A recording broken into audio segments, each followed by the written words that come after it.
So moving to a new place, in a new culture, in a new language is difficult. I know it's hard because I've done this. So hi, I'm Jessie, I'm a Canadian, and in this video I will be giving tips and tricks and things to consider to immigrants moving to Canada. So this will help you to save money and to help you with the transition into Canadian life. So first off, when you move into a new apartment or a house, there may be furniture, there may not be furniture, there may be kitchenware, there may not be kitchenware. So let's say you don't have any kitchen utensils or whatnot. If you want to save money, something that has personally helped me a lot, especially when I've moved to another province to study with nothing but 2 suitcases, I highly suggest that you go to Dollarama. If you look up Dollarama in Google Maps, you'll be able to find it, and honestly, it will save you so much money on just cooking stuff, utensils, storage, garbage bins, cleaning stuff. Honestly, just so much. I would say the first place a person should go is Dollarama. Try to get everything they can, and then after that, go to another place that might be more expensive if they don't have what you want. Because honestly, you'll be paying probably a fraction of the price that you normally would at any other store. My only tip would be I would probably avoid frying pans, just because I've heard not so great things about a specific frying pan that a friend bought at Dollarama, but other than that, I think it's pretty awesome and affordable. Next, I want to talk about appliances and furniture. So when you move into an apartment or into a house, you really want to find out what will be included and what won't. Even if you go to the apartment and you see that there is a fridge, a stove, furniture, it does not mean that you will have that. It might be the other person's and they might decide to take it with them. So this is something to look into when you're looking at different ads.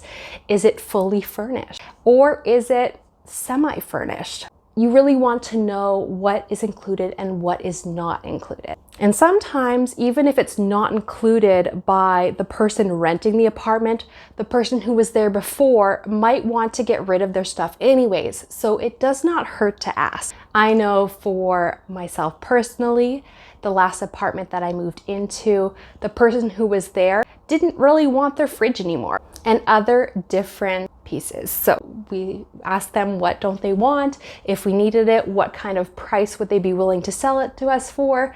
So that's something that you can also possibly negotiate if the past tenants don't want some of their furniture or appliances. And this can happen because maybe the place that they are moving into already has those items, or maybe when they move they want to buy new appliances and furniture anyways. So let's say that you will not be getting any of the appliances or furniture.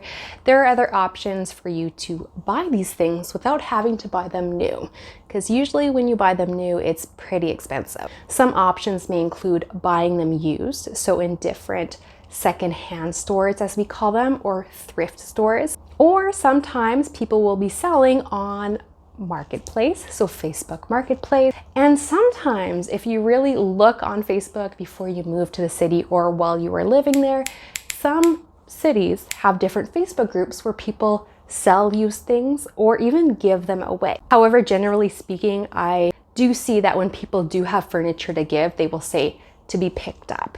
So that would mean that you would probably have to have a vehicle that can transport that furniture, which is expensive sometimes to rent, but you might have friends or family that have vehicles that might be able to transport, let's say like a mattress or a sofa. But if not, something else that you can look into to be able to transport the furniture and appliances is to check out in your city if they have newcomer centers or non-profit organizations that help immigrants. Because with these organizations, it's very often that they will have volunteers that will help newly arrived immigrants to go shopping, to buy their essentials the first few times, or to transport different items, just to help the transition to be a little bit smoother. But something I want to say is This sounds a little bit harsh, but I think it's really important to have the mentality that nobody owes you anything.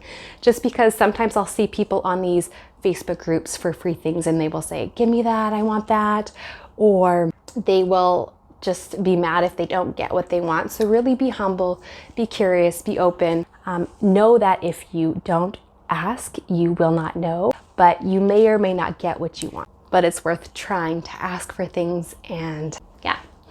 And of course, if you don't really know how to ask for things, or there are different items you're not really sure how to say in English, you can always use Google Translate or even ChatGPT to help you get those vocabulary words so that you can use it and then ask for what you'd like. For example, I have a whole video on how to use ChatGPT, so you can definitely create a list of different items in English, and then you will have all the vocabulary that you need. Next, let's talk about clothes. Because when you arrive to Canada, it is probable that you only had 2 or 3 suitcases, and that's okay. So when it comes to clothes, as always, when you buy new, usually it's pretty expensive. However, there are secondhand stores, or also we call them thrift stores, that you can put into Google Maps, which will help you find different stores and places that sell used clothes, which is usually cheaper. And I especially enjoy these thrift stores when it comes to winter clothing, just because winter clothing can get expensive, and it's nice to be able to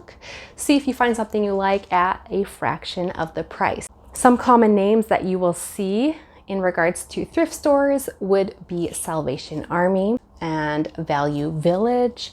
However, there are many other ones, but know that Value Village and Salvation Army are, I'd say, pretty common all across Canada.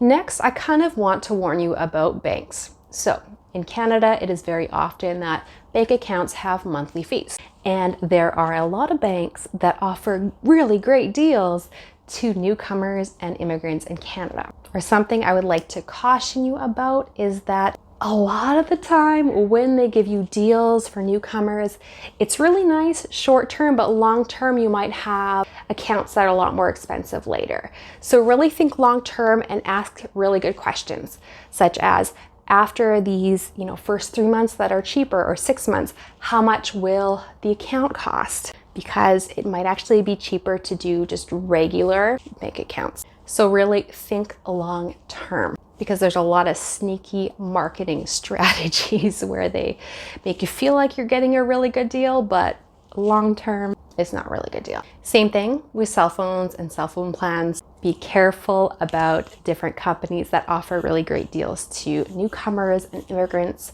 Yes, some of them might be amazing, because I do know of different plans and contracts that I've seen newcomers have that are really good, and I would say ethical, because I feel like it's almost tricking people when you give them a deal, but long term it's not a deal. And it's not something that happens just to immigrants. It's also things that happen with Canadians, where it's like, oh, the first 3 months are really cheap, but then after it's really expensive. That's how they hook you in. But yes, think long term, ask the right questions, see what the prices will be later on after your discount is no longer. Now let's talk about some other tips that would be helpful for any immigrant coming to Canada. One, it might be more affordable and a better situation if you find roommates, because you can split the price of rent. However, it's important to know that some apartments and places might have a maximum amount of people that can live there, so that's something to look into. Also, if you have a roommate and your roommate leaves, you may or may not legally be responsible to pay for their portion if they decide to leave and not pay, so that's something to consider and look into.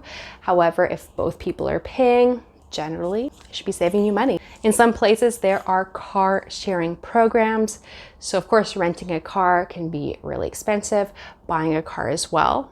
Long term it's less, but these may not be options for you. So sometimes there's car share programs where the community shares different cars, and it costs you a lot less to rent it for the day or for a few hours. Or some cities have different bicycles set up around the city. I know we did this when we were in Vancouver, so we would pay like either monthly or daily or whatever to be able to rent the bike. So you would find out where the bike stations are, drop your bike in, go do your stuff, come back, take another bike, and then go to another place. where there's like bike stations all around. So that is another way to possibly save money in regards to transport. Another one is to consider libraries.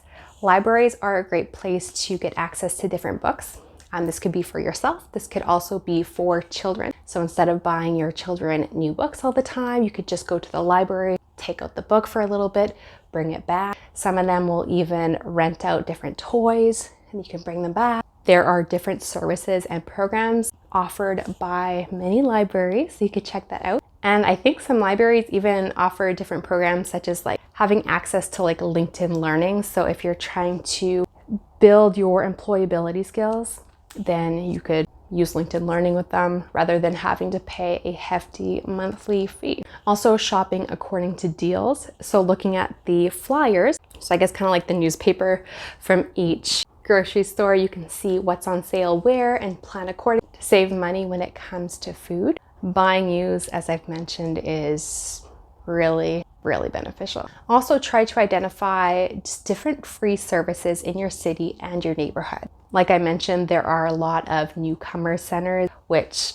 very often they will offer English lessons. I think it's for free if I'm not mistaken. Job help, training, helping with making resumes, all sorts of stuff. And even through them, you can find out about other programs and services that might be free in your city. So I highly suggest you check it out. And if you have any questions about things you would like to know about being an immigrant or a newcomer in Canada, ask me down below in the comment section. For more immigrant related content, feel free to click this playlist here. Or if you'd like to work on your English, click this playlist here. Anyways, take care and see you in my next video. Bye.